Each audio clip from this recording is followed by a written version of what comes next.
Bapak Ibu, kalau Bapak Ibu coba cari di Google ya, kira-kira apa tanda dari seorang Kristen, mark of a Christian, ya. Atau apa ciri khusus daripada orang Kristen ya. Bapak Ibu mungkin ada yang suka cari di Google atau mungkin cari di AI ya, ChatGPT. Kira-kira apa? Kalau muncul ya, ada banyak mungkin ya, ada yang muncul banyak. Tapi saya coba tanya, what is the most important mark of a Christian? Apa tanda yang paling penting bagi orang Kristen? Bukan baptisan, bukan diberkati, ya banyak orang mengajarkan kalau anak Tuhan itu diberkati Tuhan, dan bukan kelihatan rohani, bukan. Tapi ternyata jawabannya ini, kasih, ya. Silakan Bapak Ibu coba cari ya. Hampir semua itu mengatakan bahwa ciri yang paling, karakter yang paling utama bagi orang Kristen itu adalah kasih. Tetapi maaf kata, seringkali kita justru sulit ya melakukan hal ini ya. Nah, kasih itu bukan berarti seperti kasih-kasihan itu ya, dua orang yang berbeda jenis pacaran kasih-kasihan. Kasih itu juga bukan di sini adalah kasih sahabat ya. Kasih di sini juga bukan adalah kasih orang tua pada anak, tapi kasih yang dimaksudkan dalam kekristenan adalah agape, atau kasih yang tidak bersyarat, yang unconditional.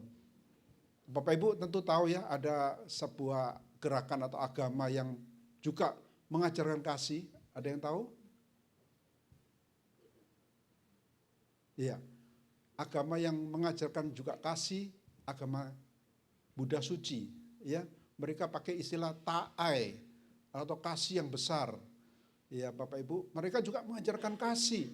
Tetapi kasih yang diajarkan oleh, maaf ada dengung ya. Kasih yang diajarkan oleh agama Buddha suci ini lebih kepada kasih yang Yang mau menolong masyarakat, mau berbuat baik ya, untuk supaya mengangkat kesengsaraan itu. Jadi berbeda dengan kasih daripada kasih Kristus yang agape. Nah, Bapak Ibu yang dikasih Tuhan, ajaran yang begitu penting seringkali kita mungkin kurang memperhatikan. Nah, bersyukur hari ini saya diberi tema oleh gereja, yaitu temanya adalah kasih itu apakah sebuah ilusi atau realisasi. Jadi kasih itu adalah realisasi, bukan ilusi Bapak Ibu.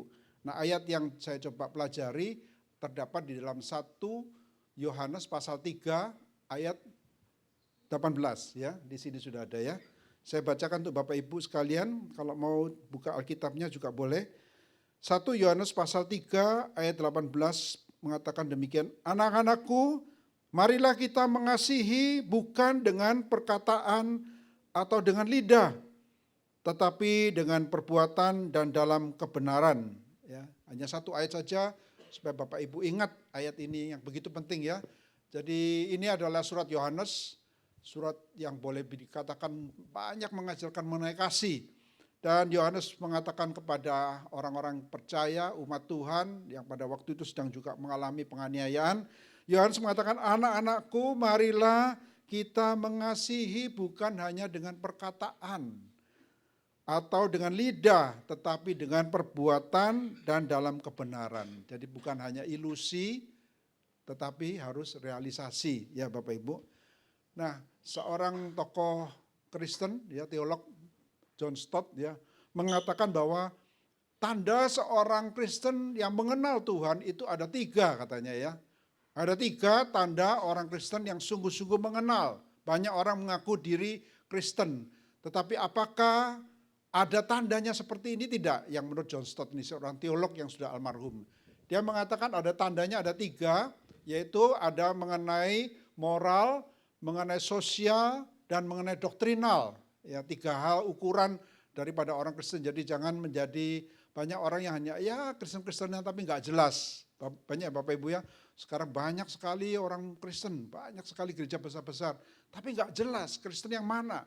Jadi harus ada 3. Yang pertama adalah orang yang mempunyai moral, yaitu tandanya orang Kristen yang mengenal Allah, dia menuruti perintah-perintahnya.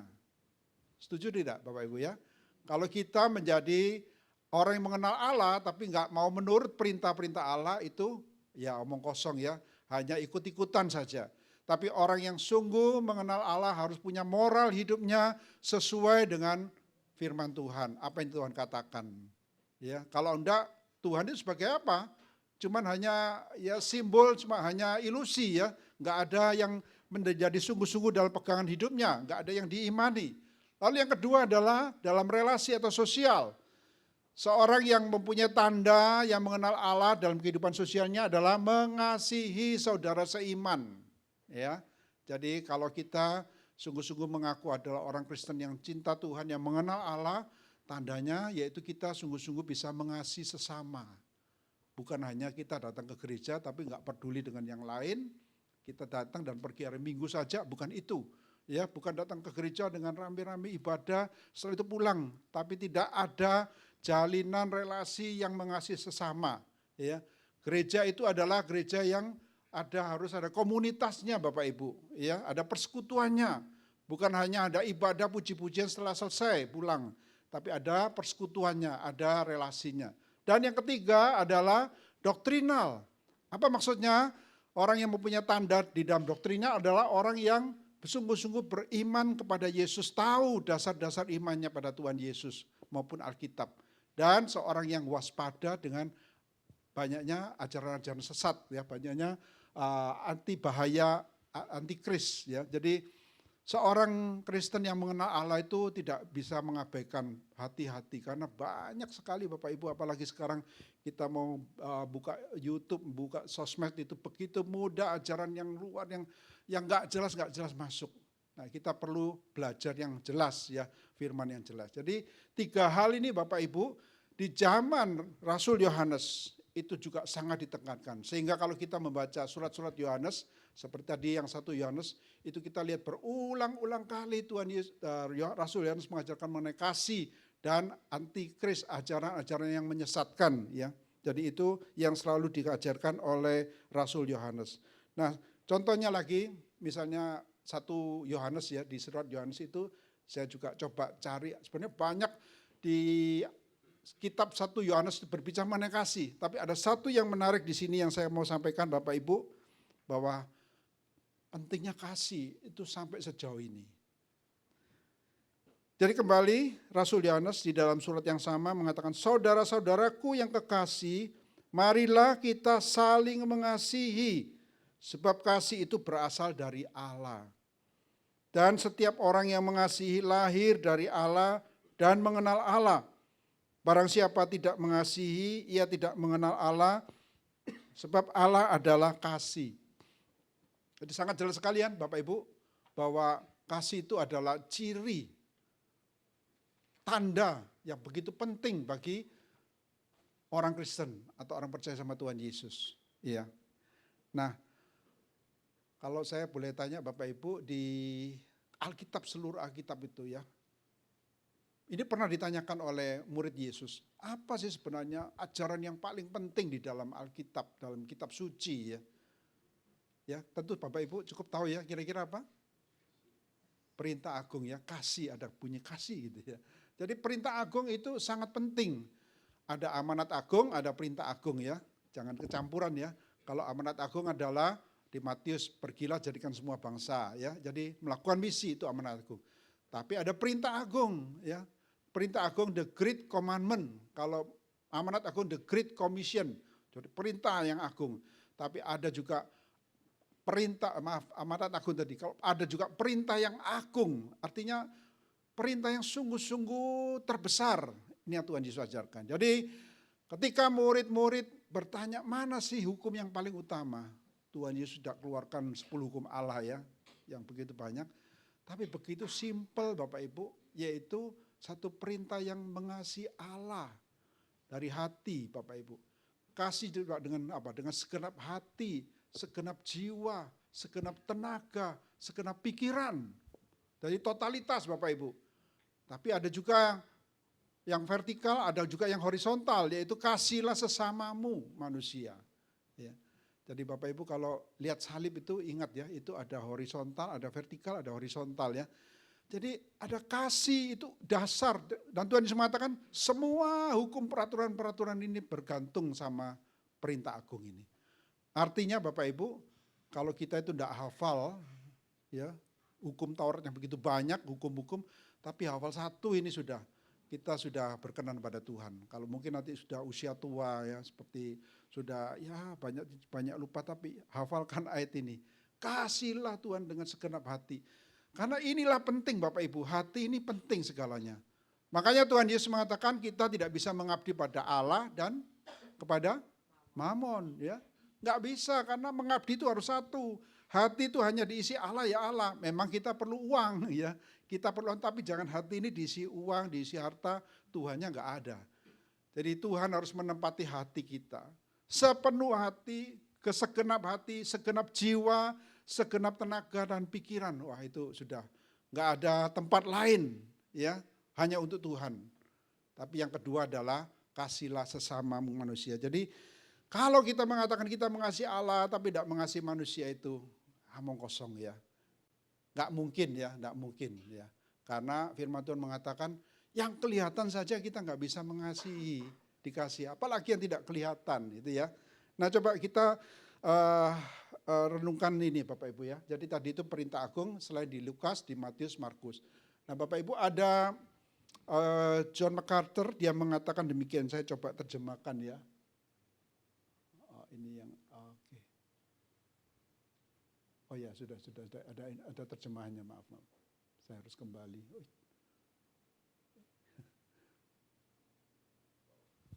Oh bawahnya, ya. Oke. Maaf, ya. Dan ini ya Bapak Ibu, ya. Jadi John MacArthur mengatakan mereka yang saya langsung bahasa Indonesianya, mereka yang hidupnya tidak bercirikan kasih terhadap orang lain bukanlah orang Kristen, apapun klaim mereka. Wah ini cukup tajam, ya. Saya percaya di sini nggak ada lah, ya. Di sini sungguh-sungguh mempunyai kasih. Tapi ada orang Bapak Ibu, orang yang mengatakan dirinya orang Kristen, tapi kalau nggak punya kasih, itu sebenarnya orang ini bukanlah orang Kristen. Jadi dia ngaku Kristen pun, tapi kalau nggak punya kasih, itu bukan Kristen. Itu kata John MacArthur. Ya seorang hamba Tuhan yang luar biasa dipakai Tuhan. Jadi kalau misalnya saya coba jelaskan lagi, ya, kalau misalnya di dalam bahasa Inggrisnya itu adalah the one who does not love does not know God, for God is love. Artinya kalau seseorang yang tidak punya Tuhan, no God itu no love, atau tidak punya kasih, tidak punya Tuhan, ya. Makanya saya di sana no love, no God.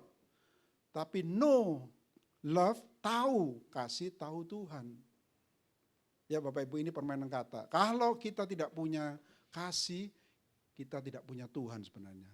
Tapi kalau kita tahu kita menghidupi kasih, itu kita punya Tuhan.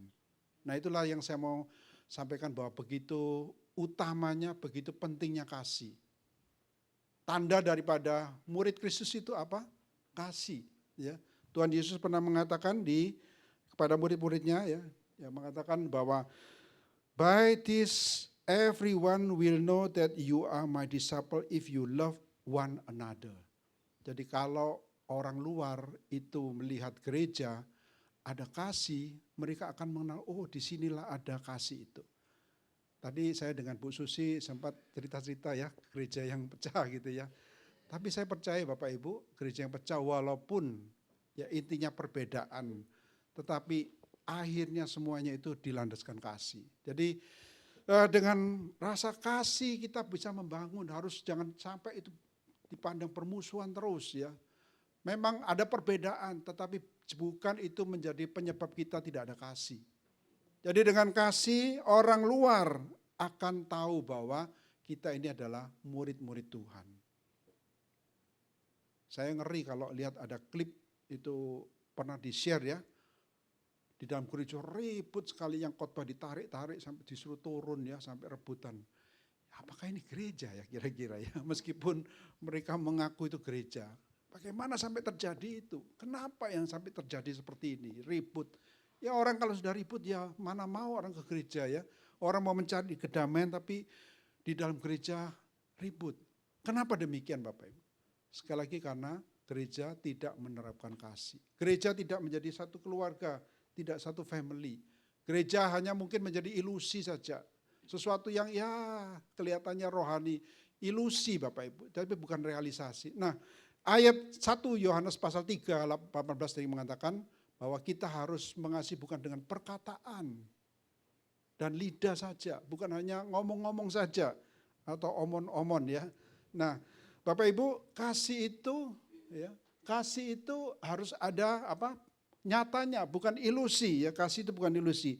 Karena itu di Paulus mengatakan ya di ayat Roma pasal 12 ayat 9-10 mengatakan demikian. Hendaklah kasih itu jangan pura-pura. Ya. Nah, pura-pura di sini kalau di dalam bahasa Inggris diterjemahkan munafik, hipokrit ya. Jadi jangan kasih itu munafik ya. Ada ya orang yang ngomongnya kasih-kasih tapi munafik tidak melakukannya. Jadi pura-pura Bapak Ibu. Jadi ini tidak ada dalam gereja. Tuhan tidak menghendaki hal ini ya. Jadi janganlah ada kasih yang pura-pura, jauhilah yang jahat, lakukanlah yang baik, hendaklah kamu saling mengasihi sebagai saudara dan saling mendahului dalam memberi hormat. Jadi sebenarnya di gereja itu adalah keluarga besar. Betul? Betul keluarga besar ya Pak Pendeta? Jadi gereja itu bukan hanya perkumpulan Bapak Ibu. Ya, banyak perkumpulan. Tapi gereja itu family, makanya Paulus firman Tuhan sering mengajarkan, ingatkan Timotius, engkau harus menghargai orang-orang yang tua seperti bapakmu sendiri. Ya, ada ya di Timotius ya. Hargailah ibu-ibu tua sebagai ibumu sendiri. Hargailah wanita-wanita muda seperti saudarimu sendiri. Itu adalah keluarga, family. Bukan hanya tempat sembahyang Bapak Ibu ya. Memang gereja ada tempat ibadah.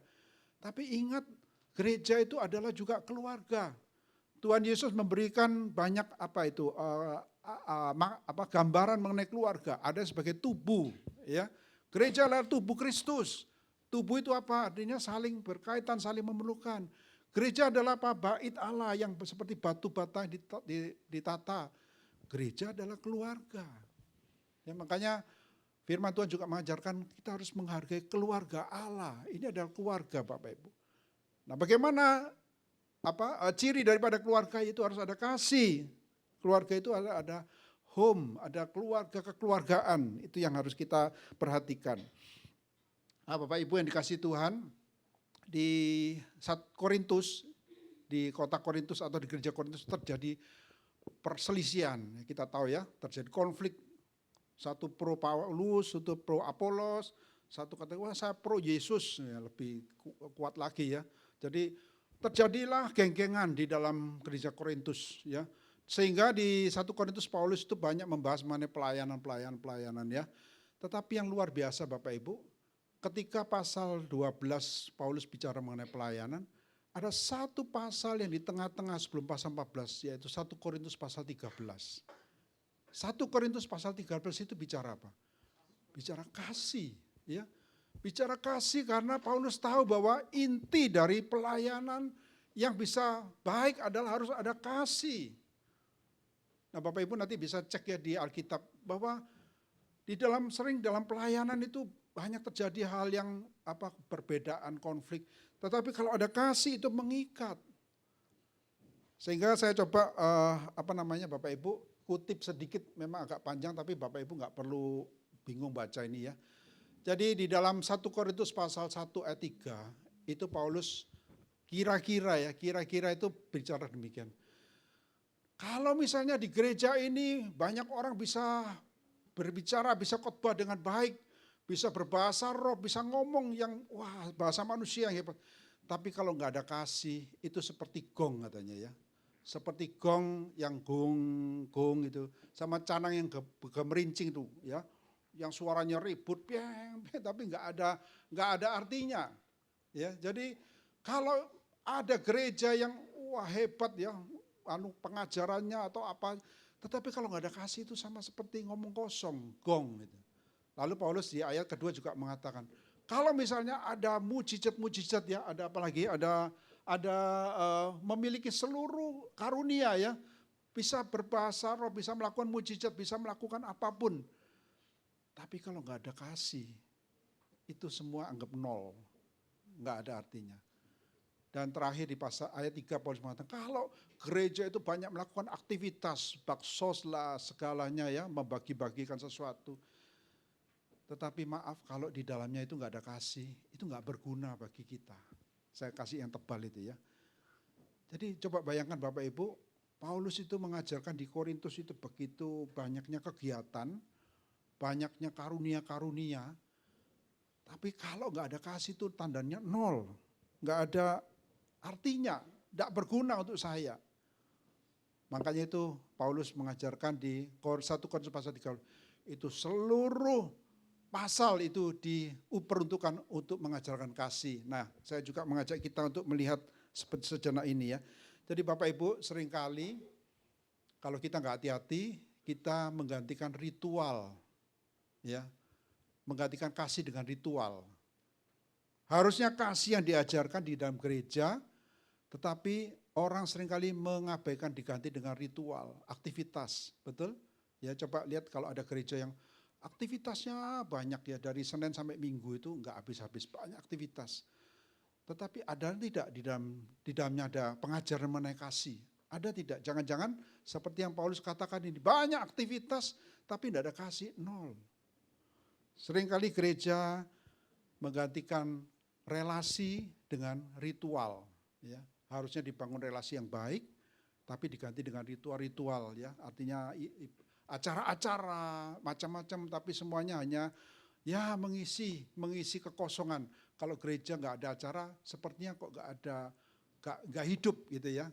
Seringkali pikiran demikian. Nah, demikian juga Bapak Ibu bahwa sekali lagi hati itu lebih penting daripada apa yang kita kerjakan. Atau bahasa Inggrisnya being itu lebih penting daripada doing ya.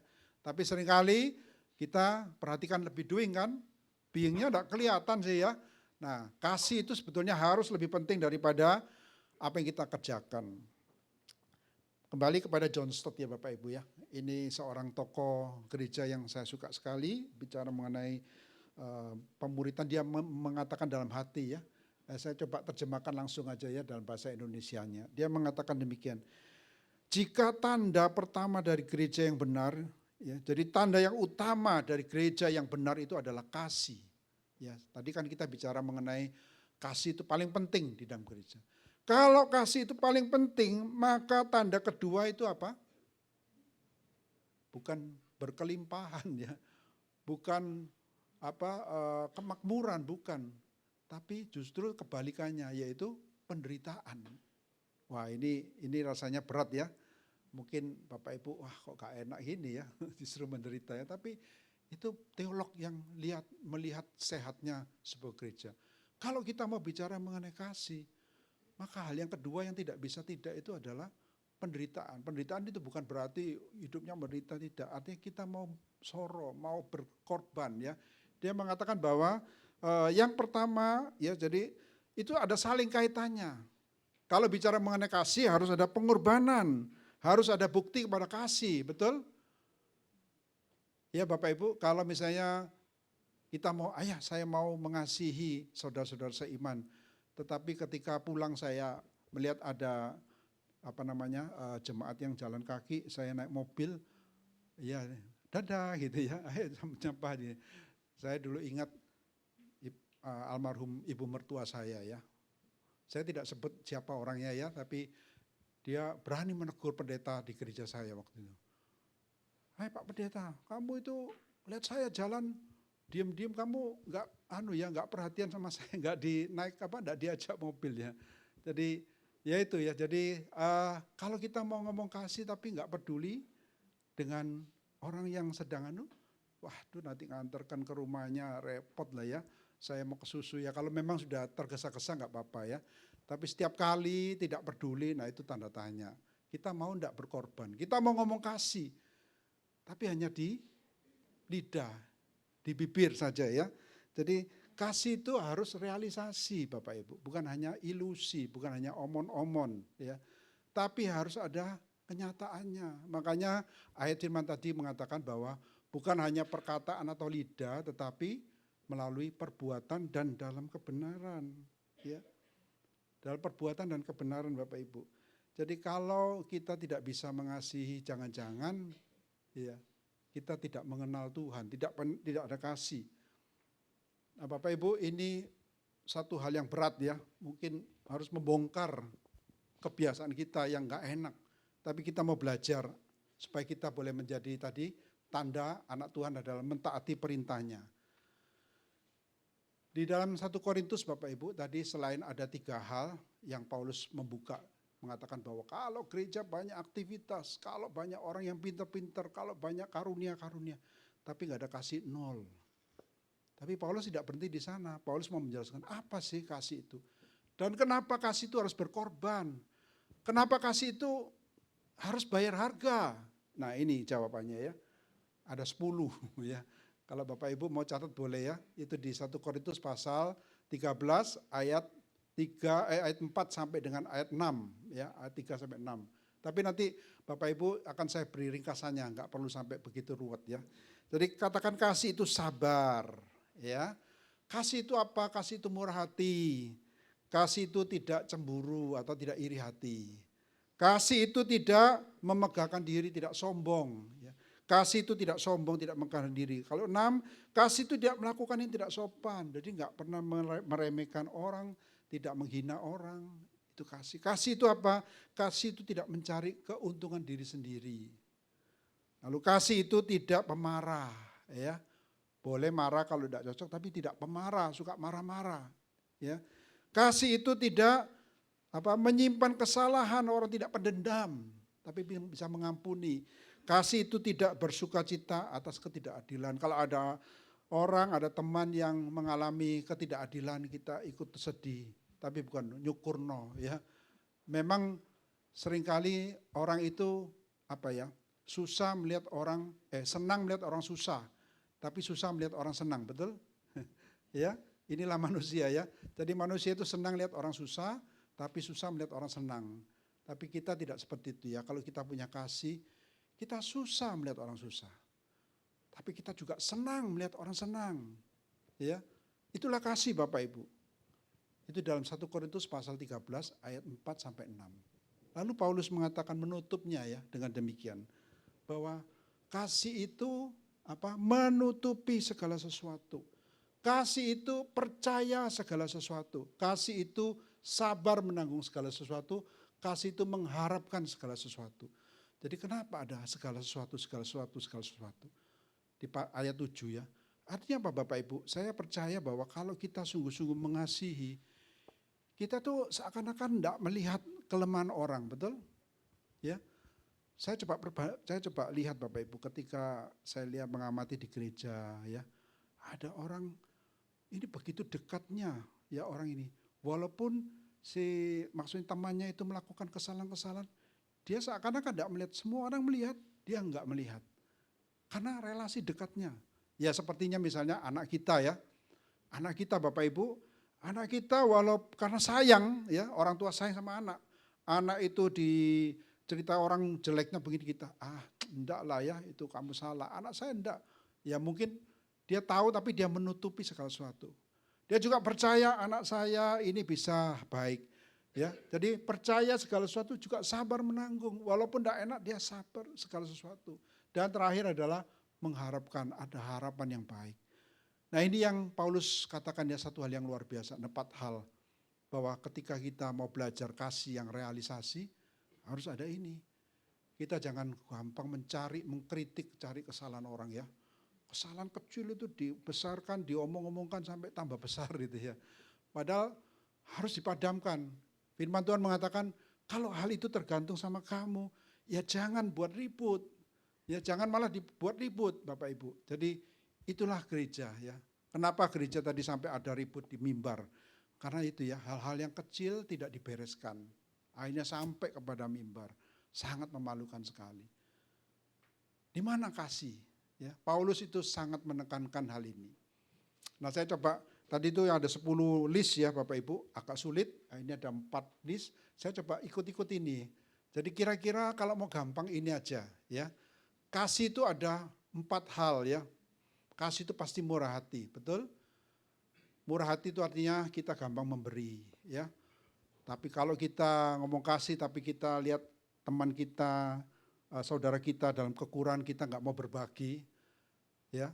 Saya punya 2 roti, dia lapar, eman-eman ya, saya nggak mau kasih gitu ya.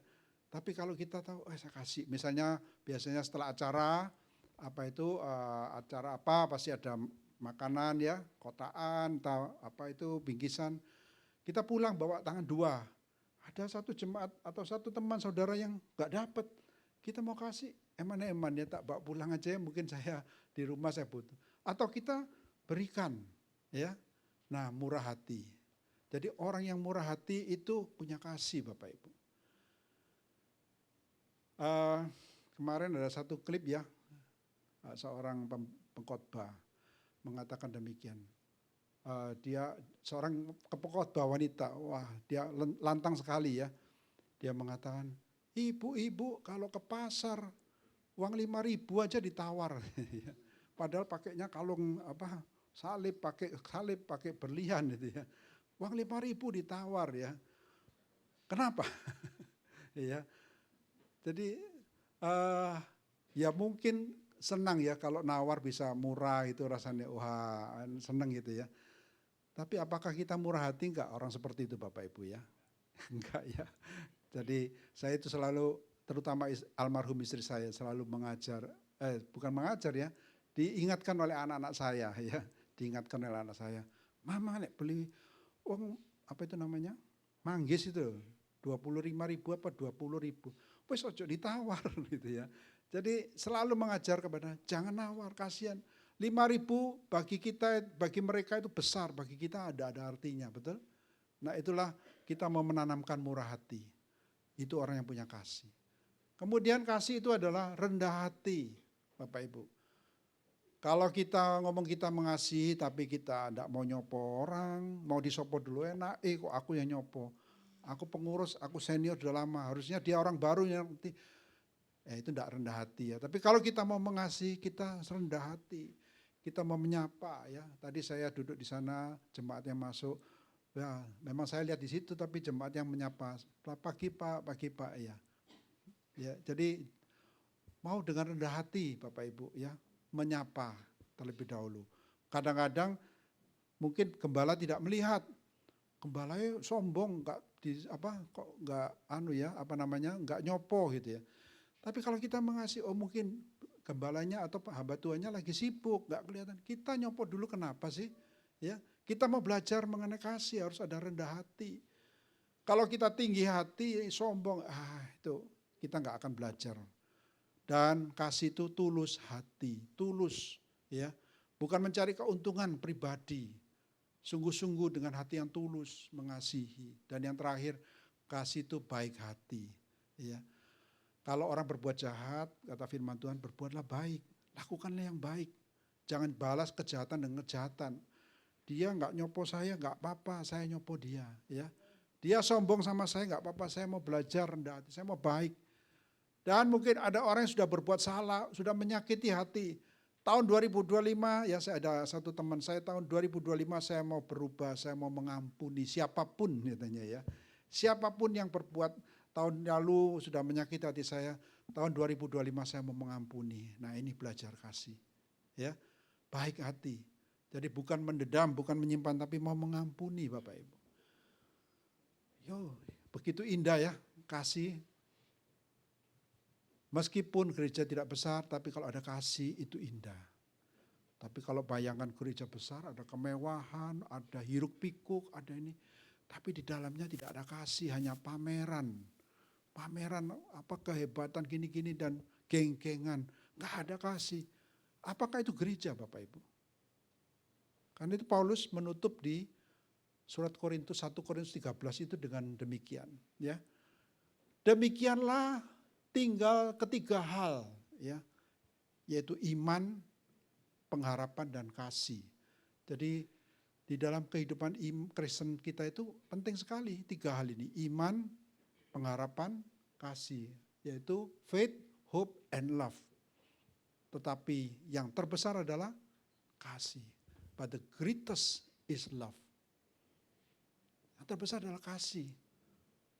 Ada apakah Bapak Ibu di dalam hidup kita itu sungguh-sungguh kita mau mengejar, ya, menangkap kasih ini dalam hidup kita, supaya kita bisa hidup memperkenankan hati Tuhan. Mungkin Bapak Ibu mengatakan, gimana Pak cara saya mempraktekkan ya? Ya, saya coba mengutip ada satu buku ya, 5 bahasa kasih, 5 language of love. Ini memang diperuntukkan biasanya untuk di dalam keluarga, tapi saya coba diterapkan di dalam gereja. 5 bahasa kasih ya, kita bisa melakukan dengan mempraktekkan hal ini, baik di dalam keluarga, baik di dalam gereja ya, 5 bahasa kasih, kira-kira demikian. Pertama, orang yang punya hati yang mengasihi itu mau melayani, serving ya. Kita mau melayani, jangan minta hanya dilayani, betul? Ya, Tuhan Yesus kan mengatakan kita harus melayani. Ketika Tuhan Yesus membasuh kaki murid-muridnya, apa yang Tuhan katakan? Aku melakukan ini sebagai teladan, contoh. Tuhan yang Allah, yang Maha Kudus, yang harusnya kita sembah, harusnya kita layani, tapi rela memberikan contoh Bapak Ibu, sehingga itu satu gambaran yang tidak pernah ada di dunia di siapapun. Yesus sang Rabi mencuci kaki muridnya. Jadi melayani. Kita harus punya hati yang melayani kalau kita mau mengatakan kasih. Lalu kedua adalah kata-kata penguatan.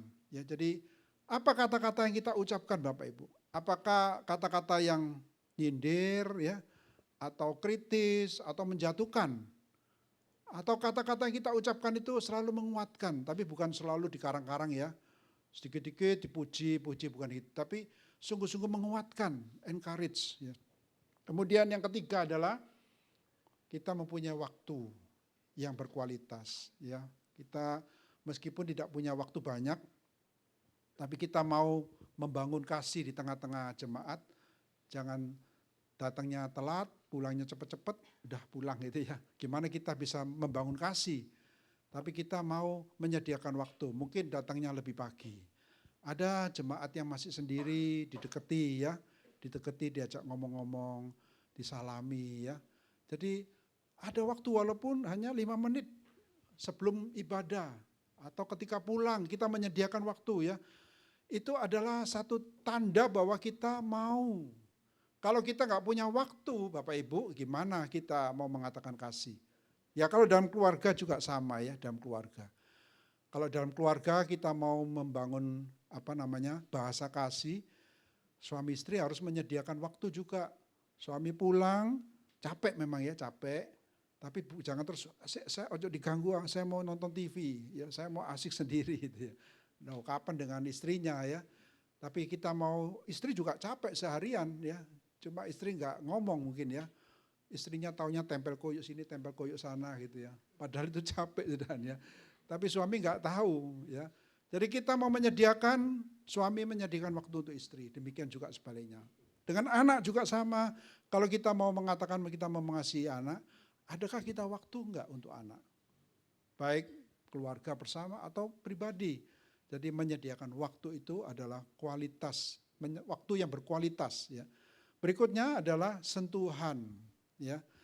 Tadi bukan di gereja yang bapak pria-pria sentuh, yang putri-putri atau wanita, bukan ya. Artinya kita ada touching. Memang ini diperuntukkan untuk keluarga ya. Jadi orang tua dengan anak ada nggak pernah merangkul kalau mengatakan kasih ya. Suami istri kalau jalan sendiri-sendiri atau masih gandengan ya. Atau jalan sendiri-sendiri, nggak ada sentuhan ya. Di gereja sebetulnya bisa pria dengan pria ya. Jadi saya kalau berbicara dengan orang khususnya yang sama jenis, saya sering megang pundaknya, saya sering megang tangannya. Ya berdoa juga itu. Jadi sentuhan itu menunjukkan kasih Bapak Ibu. Ya. Jadi bukan asal-asal sentuh, nanti orang disentuh ada yang enggak mau ya. Kita lihat ya, kita lihat situasinya. Tapi itu adalah satu sentuhan.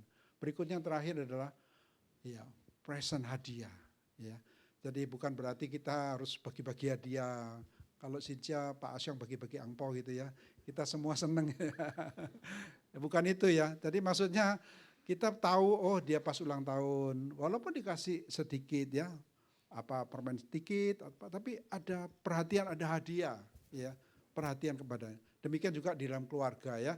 Kalau kita suami istri suami saya itu nggak pernah ngasih hadiah, ulang tahun pernikahan aja lupa itu, waduh sayang ya, kasihan.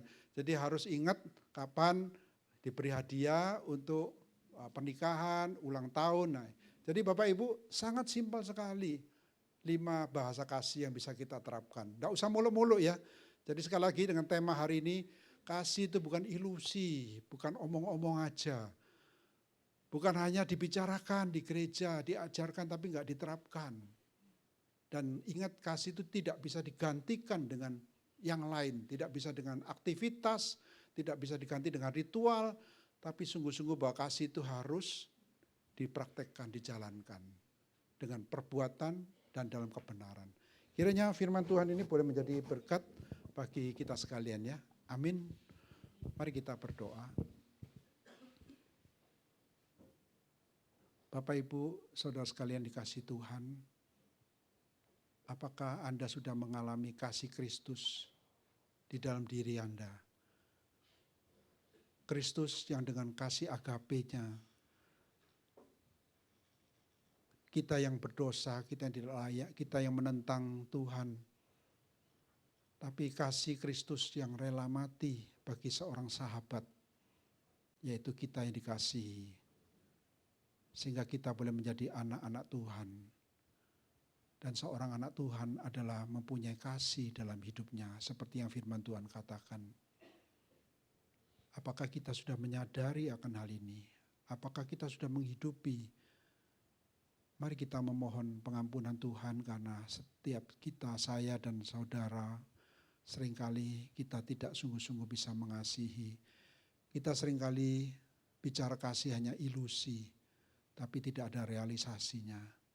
Mari kita berdoa memohon pengampunan yang dari Tuhan.